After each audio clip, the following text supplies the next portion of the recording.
आपण एपर्यंत आयुष्मान कार्ड पाई ना कि तेज जाणी रखु आपन को केबे मिलिबो आयुष्मान कार्ड। एक कथा जानिथिबे केंद्र सरकार द्वारा शुभारंभ होइथिबा आयुष्मान कार्ड आम राज्य में लागू हो सारी। ता छड़ा आम राज्य सरकार द्वारा होइथिबा गोपबंधु जन आरोग्य योजना मध्य आरंभ हो सारी।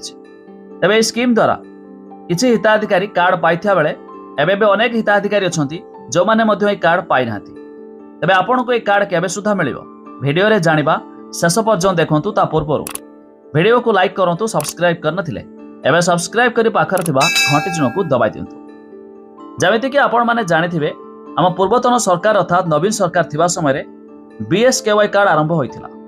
तेबे बीएसकेवाई कार्ड रे मागणा चिकित्सा सुविधा मध्य मिली थाए, किंतु एबे आ से कार्ड काम करिवो नाही काहेकि आम केंद्र सरकार द्वारा आरंभ हो सारी आयुष्मान कार्ड। ता छड़ा राज्य सरकार द्वारा गोपबंधु जन आरोग्य योजना। तेबे दुईटी कार्ड मिसी गोटे कार्ड मध्य मिलिबो।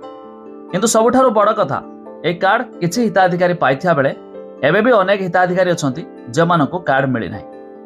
ता छड़ा ए कार्ड पाया पई अनेक लोक मध्य ऑनलाइन थ्रू डाउनलोड करूछंती। तबे जानि रखंतु ए कार्ड आपन पाया पई हेले डाउनलोड करबा किछि आवश्यक नाही, काइना खूब शीघ्र समस्त को मध्य मिली जिवो आशा कर्मी को द्वारा फिजिकल कार्ड। तबे मे मास शेष सप्ताह किबा जून मास प्रथम सप्ताह पुणी मध्य एही कार्ड बंटन हेबो बोली सूचना मध्य रहिछि। हेले एबे भी अनेक हिताधिकारी भाबुछंती एही कार्ड पाया पई हेले यार किछि ऑनलाइन प्रोसेस अछि कि आवेदन प्रक्रिया। तबे जानि रखंतु एथिपई आपन को किछि आवेदन करबा को पड़िबो नाही।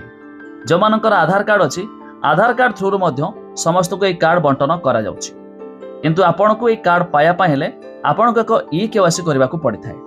तबे ई केवाईसी सेतेबेले करिवे जतेबेले आपन को आशा कर्मी को द्वारा एक कार्ड मध्य बंटन करा जिवो। तबे खूब शीघ्र मध्य आपन भी एक कार्ड मध्य पाई पारबे। तबे अधिक जानिया पई वेबसाइट लिंक हम डिस्क्रिप्शन दिया आइछि, आपण माने जाई मध्य चेक कर दे पारबे।